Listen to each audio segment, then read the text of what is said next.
friends, welcome back to my channel. I hope you're all doing really well. Today I'm here to tell you about the top 10 books I want to read in 2021. And to be completely honest, I don't know if I even really want to make this video because I still haven't finished the top 10 books I wanted to read in 2020. So maybe I need to get my priorities sorted, but I decided whatever. These are just the books that I want to read in 2021.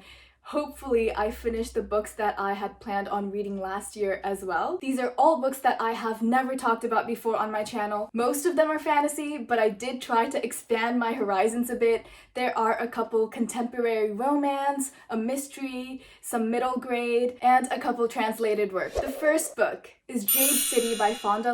This book was huge. On Book Twitter and Booktube last year, everyone's read it, but I have not. This book follows the Call family, which is one of two crime syndicates that control this island, and this island is the only place in the world that produces this rare magical jade. And if you have the right training and the right heritage, this jade grants you superhuman abilities. In the past, the Greenbone families who were allowed to wear this jade basically protected the island from foreign invasion, but now in modern day, these families are just stuck doing construction and commerce, and then the simmering tension between the Calls and their greatest rivals erupts into open violence on the street, and the outcome of this clan war will determine the future of all the Greenbone families and the island itself. Overall, it sounds very interesting and I'm very excited to read it. I have heard nothing but good things, and a lot of people whom I trust with book recommendations have given this book 5 stars, so hopefully I like it as well. The next book is These Violent Delights by Gong. This is a Romeo and Juliet retelling that takes place in Shanghai in 1926. Basically, there are two gangs, the Scarlet Gang and the White Flowers, and Juliet is the heir to the Scarlet Gang. The heir to the White Flowers is someone called Roma, and he was Juliet's first love and first betrayal. But then gangsters on both sides start showing signs of instability, like there's something supernatural going on, and then rumors of a monster in the shadows start flying around. So then Juliet and Roma must set aside their differences and work together to defeat this mysterious thing going about their city. We love a good enemies to lovers. I don't think I've ever read a Romeo and Juliet retelling, and this one sounds super interesting, so I'm really excited for it. The cover is so pretty, and I love that it has like a fantasy element sprinkled in there, so hopefully I really like it. The next book is The Child Thief by BROM. This is like a dark Peter Pan retelling. It follows a boy named Nick who Peter saves, and after Peter saves him, he wants Nick to follow him to the secret place of great adventure where magic is real and you never grow old. And even though Nick is wary of the whole thing, I mean, it sounds kind of sketchy, he still goes because what else can he lose really? But there is always more to lose. Nick finds himself recruited for this war that has been raging for centuries in this island that's like magical, and there he must learn to fight or die among the devils, which is what Peter calls his gang of little children. And while they're there, Peter's dark past is also revealed. Basically, Peter was left to the wolves as an infant, and he grew up moving restlessly between the worlds of fairy and man. I think overall, Peter Pan the fairy tale is already kind of dark, but this is definitely like a darker and more twisted retelling. It sounds very intriguing, and I think this book also has illustrations that go along with the story because I think the author is an illustrator, but I'm not sure. But I'm really excited for this one as well. The next book I want to read is The Miracles of the Namiya General Store by Keigo Higashino, and this is a work translated from Japanese. I have not read that many translated works at all, and I do want to read more, so hopefully I read more this year. This book follows 3 delinquents who are holed up in this general store after their most recent robbery. And then a letter drops through the mail slot in the store's shutter. And this letter contains a request for advice. They find out that the store's owner used to give advice to people who were seeking it, and suddenly they find themselves in his shoes where they are the ones giving advice to the people who were in correspondence with the store owner. And by morning, none of their lives will ever be the same. It sounds like contemporary, but I think there is a fantasy element to the story because it's tagged as magical realism on Goodreads. So I'm really looking forward to seeing how magic plays a role in the story. I know some of my friends have really loved this book, so I'm looking forward to reading it as well. The next book is also one translated from Japanese, and it is If Cats Disappeared from the World by Genki Kawamura. This book is about a man who is estranged from his family and lives alone with his cat, and he finds out that he only has a couple months left to live. He makes a deal with the devil that in exchange for having one thing disappear from the world, he can have one extra day of life. This book follows this man's journey to discovering what really matters in modern day life, because how do you decide what makes life worth living? How do you separate out the things that you don't really need in life versus the things that you hold dear? In dealing with the devil, the narrator will take himself and his beloved cat to the brink. This book sounds like it's going to be very philosophical and deep, but it has a fantasy element as well. It's pretty obvious that fantasy is my favorite genre, so you know that's what I'm looking for. Hopefully I like this book. It sounds like nothing I've ever read before, so it's gonna be like a new type of read for me.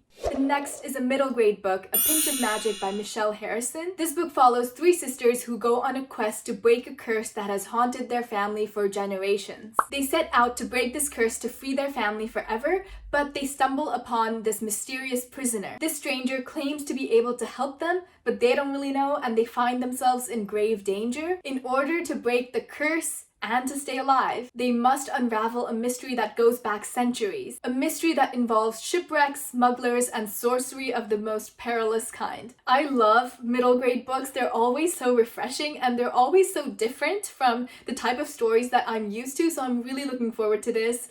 The cover is so pretty, so hopefully it will be a 5-star read. The next book is a mystery, And Then There Were None by Agatha Christie. I have only read one Agatha Christie book before and I loved it, and lots of people recommended this book to me after I said that I liked that one. So hopefully I like this one even more. This book follows 10 strangers who are all summoned over the weekend to this private island, and the person who summoned them is this millionaire who none of them know. What all of these strangers have in common is a wicked past that none of them are willing to reveal to each other. Each of the guests is marked for murder, and a famous nursery rhyme is framed and hung in every single room of this mansion that they are invited to. This nursery rhyme says, 10 little boys went out to dine, one choked his little self, and then there were 9. 9 little boys sat up very late, one overslept himself, and then there were 8. And it goes on and on until the last line is, and then there were none. The 10 guests realize that the murders that are taking place follow this nursery rhyme until eventually there will be none. Who is the mastermind behind all of this? Who will be left to tell the tale? Only the dead are above suspicion. Sounds super interesting. Mysteries are always a nice change of pace. Really looking forward to reading it as well. The next book is a contemporary romance. I know, who am I? The Bromance Book Club by Lyssa K. Adams. This book follows a man named Gavin whose marriage is in trouble, so he is very distraught and stressed out. So he finds help from a very unlikely source, a secret romance book club made up of Nashville's top alpha men. And with the help of their current read, the men coach Gavin on saving his marriage. I have no reason for wanting to read this other than the fact that it sounds kind of funny. I can very easily imagine this book like a rom-com movie, so I just want to read it. Hopefully I like it. Fingers crossed. The next book is also a romance, You Deserve Each Other by Sarah Hogle. Our main characters are Naomi Westfield and Nicholas Rose. They are engaged to each other, but Naomi is kind of sick of him. But the catch is whoever cancels the engagement has to pay for everything. The two of them go head to head in a battle of pranks, sabotage, and all-out emotional warfare. But with the countdown looming to a wedding that may or may not happen, Naomi finds her resolve slipping. Because now that the two of them have nothing else to lose, they're finally being able to be themselves, and they're having fun with the last person they expect to have fun with, each other. It also sounds very cute and funny, so hopefully I like it as well. To be completely honest, I am a bit bitter about this book because I have been writing this book since I was in high school. It's been like 5 or 6 years. And my main character's name was also Nicholas Rose. It is no longer Nicholas Rose because I obviously can't write a book with the main character named Nicholas Rose when one already exists. So just a little bit bitter about that. This book better be really good, otherwise I will be really angry because I have spent the last 6 years of my life writing out the perfect Nicholas Rose. So this Nicholas Rose has a lot to live up to. And the last book is a classic, Wuthering Heights by Emily Bronte. This book follows Lockwood, the new tenant of Thrushcross Grange, who has to seek shelter one night at Wuthering Heights, which is the home of his landlord. There he discovers the history of the tempestuous events that took place years before, of the intense relationship between Heathcliff and Catherine Earnshaw, and how Catherine, forced to choose between Heathcliff and Edgar Linton, surrendered the expectations of her class. As Heathcliff's bitterness and vengeance at his betrayal is visited upon the next generation, their innocent heirs must struggle to escape the legacy of the past. I decided to read this book because I've heard great things about it from Connor.